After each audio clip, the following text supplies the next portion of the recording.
Welcome to RS Academy. Previous RRB, NTPC, Group D and SSC and ఇతర exams సంబంధించిన previous క్వశ్చన్లను ఒకసారి క్షుణ్ణంగా పరిశీలిద్దాం. ఈరోజు క్వశ్చన్లో భాగంగా మనకు ఉన్న క్వశ్చన్, తమిళనాడు రాష్ట్రంలో బంగాళాఖాతం తీరం వెంబడి ఉన్న పుంపుహార్ బీచ్ పండుగ ప్రసిద్ధి చెందింది. డైరెక్ట్గా క్వశ్చన్ అడిగాడు మనకి.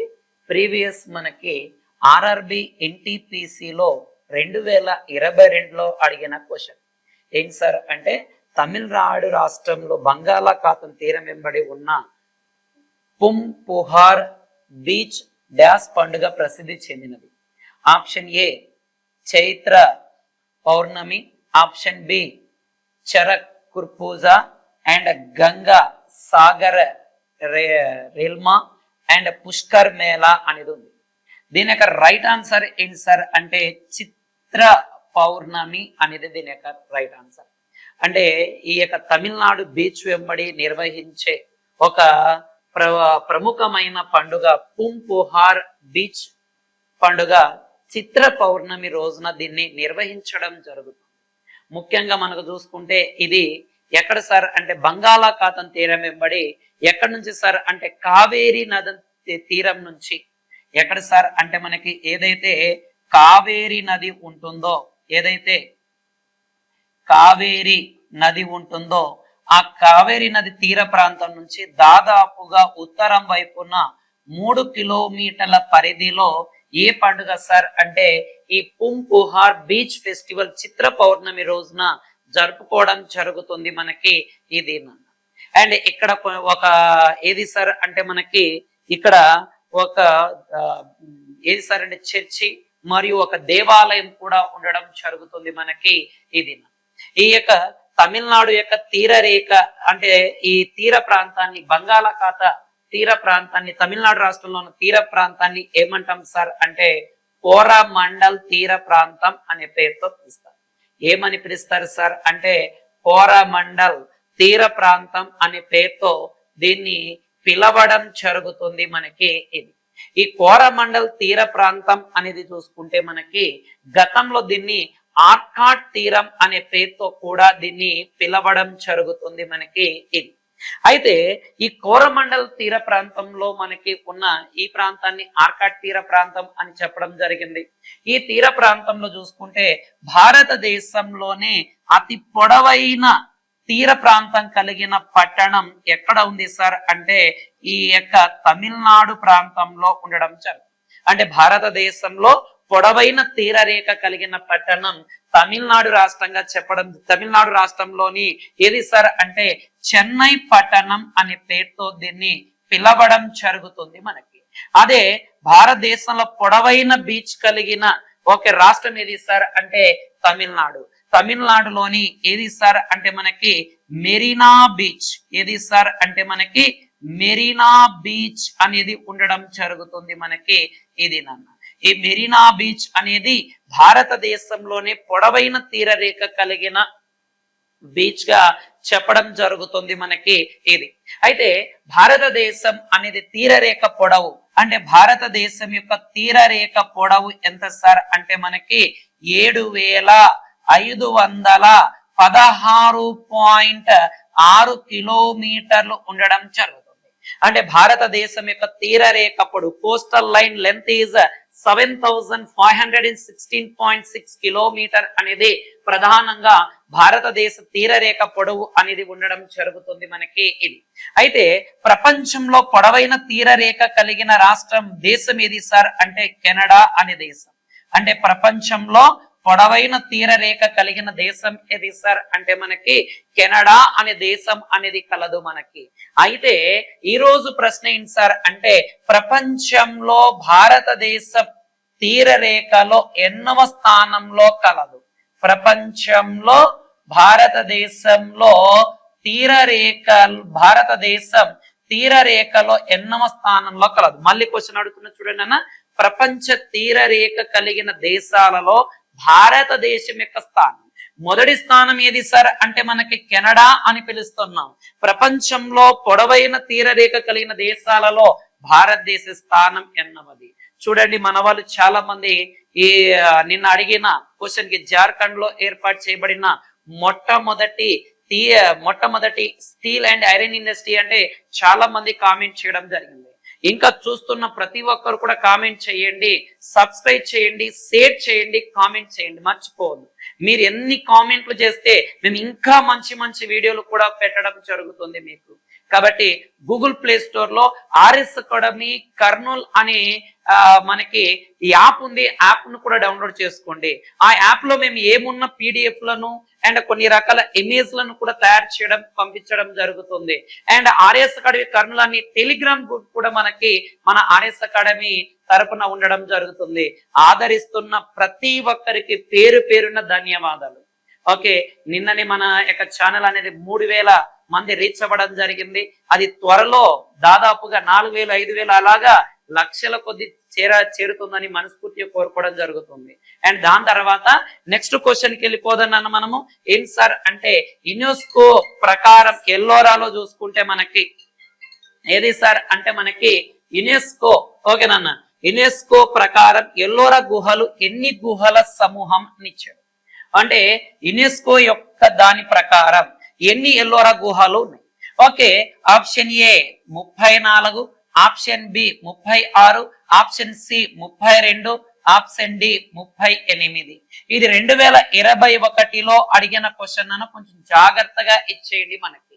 అయితే యునెస్కో ప్రకారం మనకు మొత్తం కూడా 34 ఎల్లోరా గుహలు అనేవి ఉండడం జరుగుతుంది. మొత్తం ఎన్ని సార్ అంటే 35 ఉండడం జరుగుతుంది మనకి. 34 ఎల్లోరా కేవ్స్ అనేవి ఉండడం జరుగుతుంది మనకి. ఇదేనన్న. అయితే ఎల్లోరా కేవ్స్ అనేది ఏ రాష్ట్రంలో కలదు సార్ అంటే మనకి మహారాష్ట్ర అనే రాష్ట్రంలో కలదు. ఎక్కడుంది సార్ అంటే మనకి మహారాష్ట్ర అనే రాష్ట్రంలో ఔరంగాబాద్. ఎక్కడ సార్ అంటే ఔరంగాబాద్ ఏదైతే ఉంటుందో ఈ ఔరంగాబాద్ కి దగ్గరలో ఈ ఏవి సార్ అంటే మనకి ఈ ఎల్లోరా కేవ్స్ అనేవి ఉండడం జరుగుతుంది. ఎల్లోరా గుహలు అనేవి ఉండడం జరుగుతుంది మనకి ఈ ఔరంగాబాద్ లోని. ఏది సార్ అంటే బెస్టాల్ కొండలు అంటాం. ఏది సార్ అంటే బసాల్ట్ కొండలు అనే ప్రాంతంలో ఉండడం జరుగుతుంది మనకి ఇది. అయితే ఈ ఎల్లోరా గుహలను ప్రధానంగా చూసుకుంటే 3 రకాలుగా వర్గీకరిస్తాం మనం. ఎలాగ సార్ అంటే ఒకటి బౌద్ధ మతానికి చెందినవి, అండ్ రెండవది హిందూ మతానికి చెందినవి, అండ్ దాని తర్వాత మూడవది జైన మతానికి చెందినవి అని చెప్పడం జరుగుతుంది మనకి ఇది. అయితే బౌద్ధ మతానికి సంబంధించిన గుహలు 12 గుహలు ఉండడం జరుగుతుంది. 12 కేవ్స్ అనేవి ఉన్నాయి. అయితే ఈ 12 గుహలు కూడా మనకి 1 నుంచి 12 వరకు ఈ గుహలు ఉన్నాయి. అంటే 12 గుహలు 1 నుంచి 12 వరకు. అదే మనకి హిందూ మతానికి సంబంధించిన గుహలు ఎన్ని ఉన్నాయి సార్ అంటే మనకి మొత్తం కూడా 17 గుహలు ఉండడం జరుగుతుంది. ఇవి 13వ నంబర్ గుహ నుంచి దాదాపుగా 29వ గుహ వరకు హిందూ మత గుహలు ఉండడం జరుగుతుంది. దాని తర్వాత మనకి జైన మతానికి సంబంధించిన గుహలు చూసుకుంటే 30వ దీనికి సంబంధించి మనకు మొత్తం కూడా 5 గుహలు ఉండడం జరుగుతుంది. అది చూసుకుంటే మనకి ఏది సార్ అంటే మనకి 30వ గుహ నుంచి 34వ గుహ వరకు ఉండడం జరుగుతుంది. చాలా జాగ్రత్త నాన్న. ఈ ఎల్లోరా కేవ్స్, ఈ ఎల్లోరాను చూసుకుంటే గతంలో ఏల్పురం అనే పేరుతో కూడా పిలవడం జరుగుతుంది మనకి ఇది. అంటే క్రీస్తు శకం ఏడి అంటాం. 600 నుంచి దాదాపుగా మనకి 600 నుంచి దాదాపుగా 7000 మధ్య వీటిని నిర్మించడం జరిగింది. ఏది సార్ అంటే ఎల్లోరా కేవ్స్ ని. అంటే 600 నుంచి 1000 సంవత్సరాల మధ్య వీటిని నిర్మించడం జరుగుతుంది మనకి ఇది. దీంట్లో ఈ గుహల్లో ప్రధానమైన మనకి గుహ ఏది సార్ అంటే ప్రధానమైన గుహ 16వ గుహ. ఇది ఇక్కడ చూసుకుంటే మనకి ఏది సార్ అంటే మనకి కైలాసనాథ దేవాలయం కలదు. ఏది సార్ అంటే కైలాసనాథ దేవాలయం అనేది కలదు. కైలాసనాథ దేవాలయం అనేది కలదు. దీనిని ఎవరు కట్టించారు సార్ అంటే రాష్ట్రకూట రాజు అయిన మనకి కృష్ణ అనే రాజు దీన్ని నిర్మించడం జరుగుతుంది మనకి. ఏది సార్ అంటే ఎల్లోరా గుహలు. ఈ ఎల్లోరా గుహలను ఈ యునెస్కో ఏదైతే ఉందో united nation educational scientific cultural organisation అని పిలువబడే ఈ యునెస్కో ఏదైతే ఉందో 1983లో గుర్తించడం జరిగినది. అంటే దీన్ని వారసత్వ ప్రదేశాలుగా వారసత్వ కట్టడాలుగా ప్రకటించడం జరిగినది. అంటే 1983లో వారసత్వ ప్రదేశంగా ఏది సార్ అంటే వారసత్వ ప్రదేశంగా దీన్ని ప్రకటించడం జరుగుతుంది. ఏదాన్ని సార్ అంటే మనకి ఈ యునెస్కో ప్రకటించిన ఎల్లోరా గుహలు. కొంచెం జాగ్రత్త రాసుకోండి అన్న. ఏ మతానికి సంబంధించి ఏ పేరుతో పిలుస్తాం, ఎలాగ పిలుస్తాం అనేది కూడా మీకు నీట్ గా ఇచ్చేసారు. అంటే ఇక్కడే బుద్ధునికి సంబంధించినవి కావచ్చు, శాతవాహనులకు కావచ్చు, అండ్ రాష్ట్రకూటులకు సంబంధించినవి కావచ్చు, పల్లవులకు సంబంధించినవి కావచ్చు, ఇలా రకరకాల గుహలు ఈ రకరకాల వ్యక్తులకు సంబంధించిన రాజ్యాలకు సంబంధించిన ఈ గుహలలో ఉండడం జరుగుతుంది సమాచారం. ఓకే, నెక్స్ట్ వన్ మనకి క్వశ్చన్ వెళ్ళిపోతే నెక్స్ట్ క్వశ్చన్ ఏంటి సార్ అంటే మనకి భారతదేశంలో ఎవరి గౌరవార్థం ఆగస్టు 29ని జాతీయ క్రీడా దినోత్సవంగా జరుపుకుంటాం. చూడండి అన్న, మనకి 2019 ఆర్ఆర్బి జేఈలో అడిగిన క్వశ్చన్, అదే 2018 గ్రూప్ డి లో అడిగిన ఆర్ఆర్బి గ్రూప్ డి లో అడిగిన క్వశ్చన్, అదే 2016లో ఎన్టీపీసీలో అడిగిన క్వశ్చన్, 2018లో గ్రూప్ డి లో అడిగిన క్వశ్చన్. ఇది అంటే ఒకే క్వశ్చన్ ని 4 రకాల ఎగ్జామ్ లో ఆర్ఆర్బి గ్రూప్ డి లో 2 సార్లు, ఎన్టీపీసీలో 1 సారి, ఆర్ఆర్బి జేఈలో కూడా అడగడం జరిగింది. ఎవరైతే ప్రీవియస్ క్వశ్చన్లు పడతాయా అని అడిగిన కామెంట్ చేసిన వాళ్ళు ఈ క్వశ్చన్ చూస్తే వాళ్ళు తెలిసిపోద్ది అంటే ప్రీవియస్ క్వశ్చన్లు కూడా మనకు అడుగుతున్నాడు అని. అండ్ ప్రీవియస్ క్వశ్చన్లతో పాటు మనకి దానికి సంబంధించిన ప్రతిదీ కూడా ఇక్కడ మనము 360 డిగ్రీలో ఇచ్చేస్తున్నాం. అయితే option A J Srinath, option B Milkha Singh, option C major Dhyan Chand, option D PT Usha. దీని యొక్క రైట్ ఆన్సర్ ఏది సార్ అంటే మేజర్ ధ్యాన్ చంద్ అనే వ్యక్తి యొక్క గౌరవార్థం ఆగస్టు 29ని మనము జాతీయ క్రీడా దినోత్సవంగా జరపడం జరుగుతుంది. అసలు మేజర్ ధ్యాన్ చంద్ గురించి గతంలో పడిన క్వశ్చన్లు అండ్ ఎలాంటి 360 డిగ్రీలో కవర్ చేద్దాం చూడండి. మనము ఇతను 1905వ సంవత్సరం ఎప్పుడు సార్ అంటే 1905 ఎప్పుడు సార్ మనకి ఆగస్టు 29వ తారీఖున ఆగస్టు 29వ తారీఖున ఏ రాష్ట్రంలో జన్మించారు సార్ అంటే ఉత్తరప్రదేశ్. ఈ ఉత్తరప్రదేశ్ రాష్ట్రంలోని ఎక్కడ సార్ అంటే అలహాబాద్ లో జన్మించారు. ఎక్కడ జన్మించారు సార్ అంటే అలహాబాద్. ఈ అలహాబాద్ ని ఇటీవల పేరు కూడా మార్చారు. ఏ పేరు మార్చారు సార్ అంటే మనకి ప్రయాగ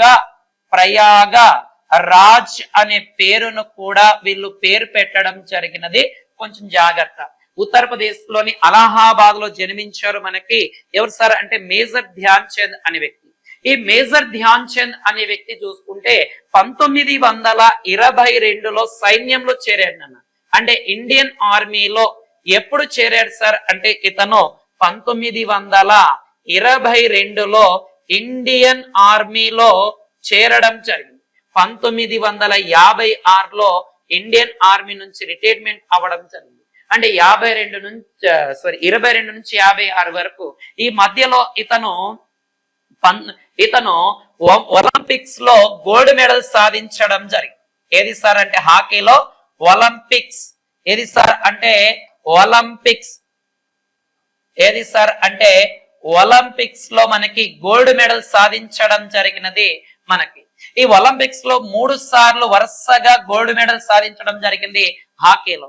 దాంట్లో 1928 అండ్ దాని తర్వాత 1932 అండ్ దాని తర్వాత 1936లో కూడా ఇతను 3 సార్లు గోల్డ్ మెడల్ సాధించడం జరుగుతుంది.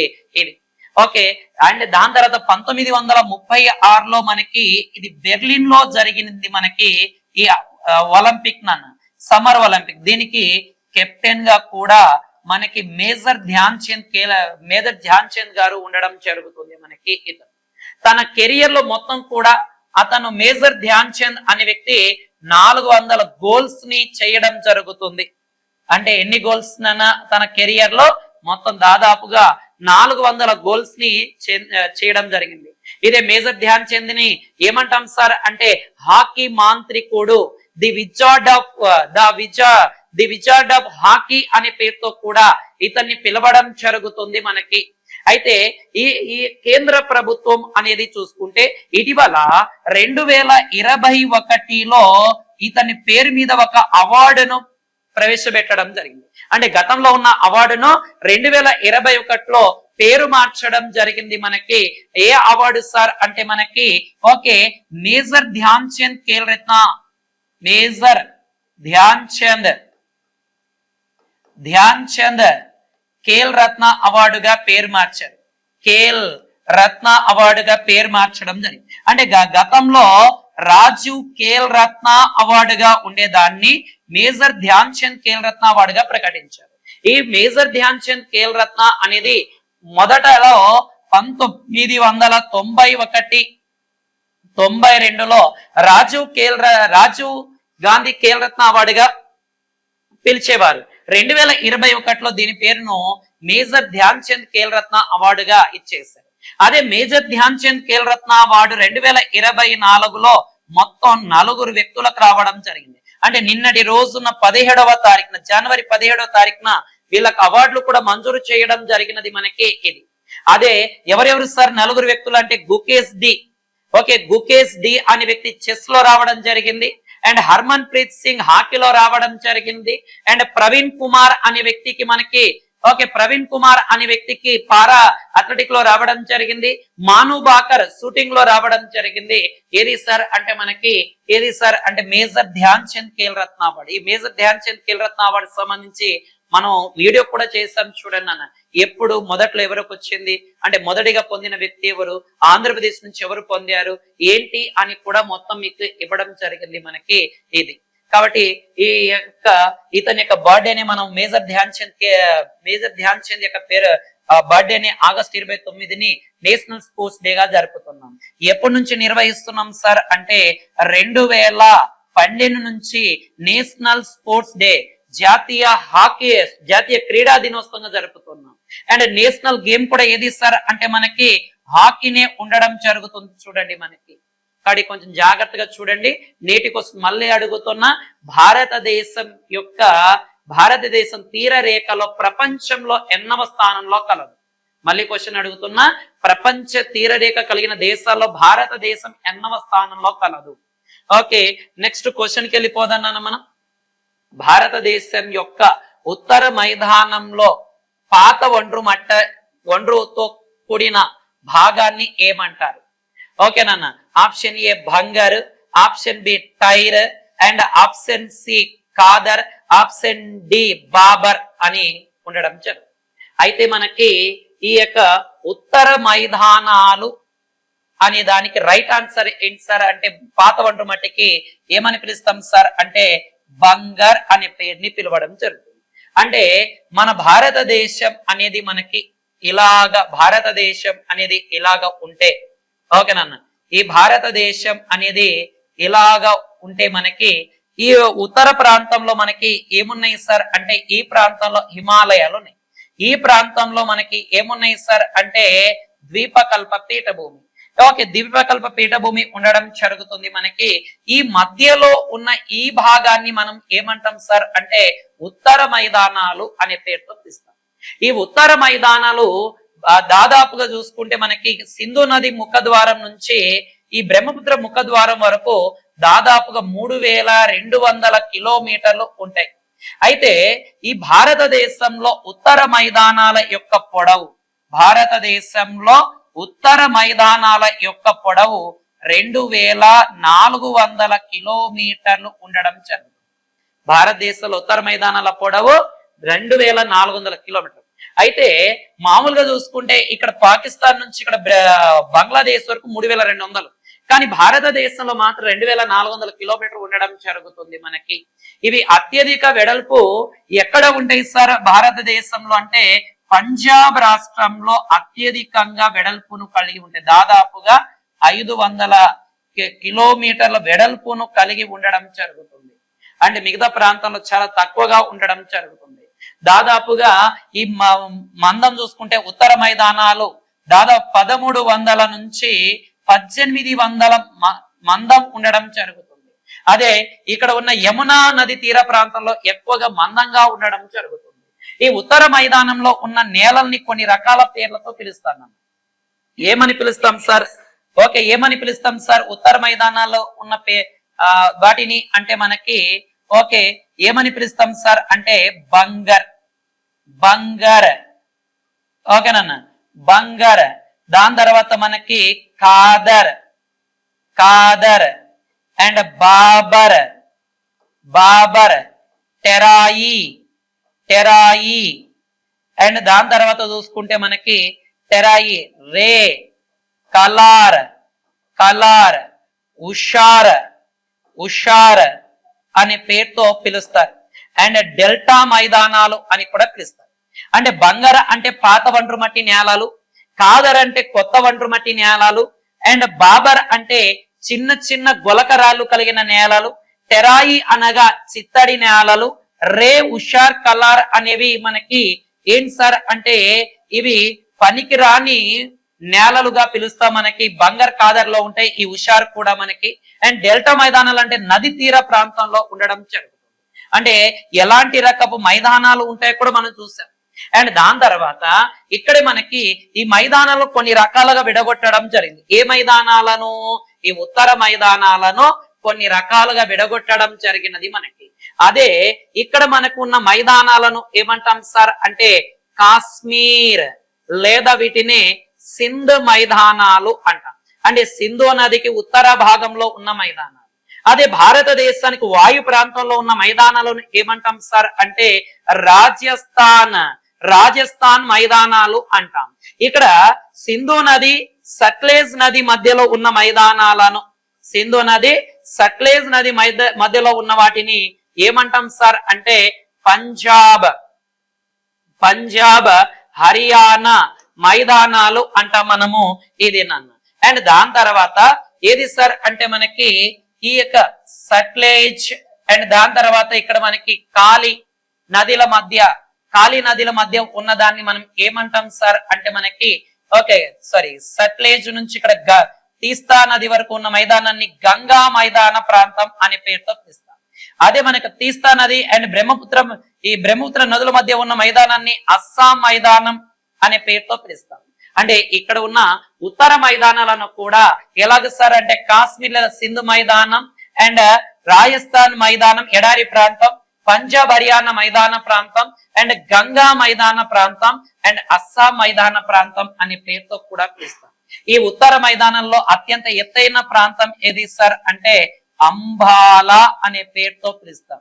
ఏమని పిలుస్తాం సార్ అంటే దీన్ని అంబాలా అనే పేరుతో ఏ దాన్ని పిలుస్తాం సార్ అంటే ఈ ఉత్తర మైదానంలోని ఎత్తైన ప్రాంతం అని పిలుస్తాం. ఇది ఉత్తరప్రదేశ్ లో ఉండడం జరుగుతుంది. భారతదేశంలో రెండో పట్టణ నాగరికత ఎక్కడ ఏర్పడింది సార్ అంటే ఈ గంగా మైదాన ప్రాంతం. రెండో పట్టణ నాగరికత, మొదటి పట్టణ నాగరికత మనకి సింధు మైదాన ప్రాంతం అయితే రెండో పట్టణ నాగరికత ఎక్కడ సార్ అంటే మనకి గంగా మైదాన ప్రాంతం అని చెప్పడం జరుగుతుంది మనకి. ఇది కాబట్టి కొంచెం జాగ్రత్తగా ప్రతిదీ కూడా రాసుకోండి. నేటి క్వశ్చన్ చూడండి అన్న, ప్రపంచంలో ఓకేనన్నా ప్రపంచంలో తీరరేఖ కలిగిన దేశాల్లో భారతదేశం యొక్క స్థానం ఎంత? భారతదేశం యొక్క స్థానం ఎంత అని అడగడం జరిగింది. ఖచ్చితంగా కామెంట్ చేయండి అన్న. నిన్న చూడండి చాలా ఆనందంగా ఉంది, చాలా మంది కామెంట్ చేస్తున్నారు. ప్రతిదీ కూడా నన్ను మనం తెలుసుకోవాలంటే ఖచ్చితంగా తెలుసుకుంటాం. ఎందుకు క్వశ్చన్ అడుగుతున్నాను సార్ అంటే మీకు కూడా ఆలోచన శక్తి అనేది పెరగాలి. అంటే మనం థింక్ చేయాలి ఇది ఎక్కడ ఉంది అనేది. మన నెట్ లో గూగుల్ తల్లిని అడిగితే చెప్పేస్తుంది మొత్తం కూడా. కాబట్టి మళ్ళీ చెప్తున్నా, ఆర్ఎస్ అకాడమీ కర్నూల్ అని గూగుల్ ప్లే స్టోర్ నుంచి యాప్ ని డౌన్లోడ్ చేసుకోండి. ఈ యొక్క ఆర్ఎస్ అకాడమీకి సంబంధించిన ప్రతిదీ కూడా దాంట్లో అప్లోడ్ చేయడం జరుగుతుంది.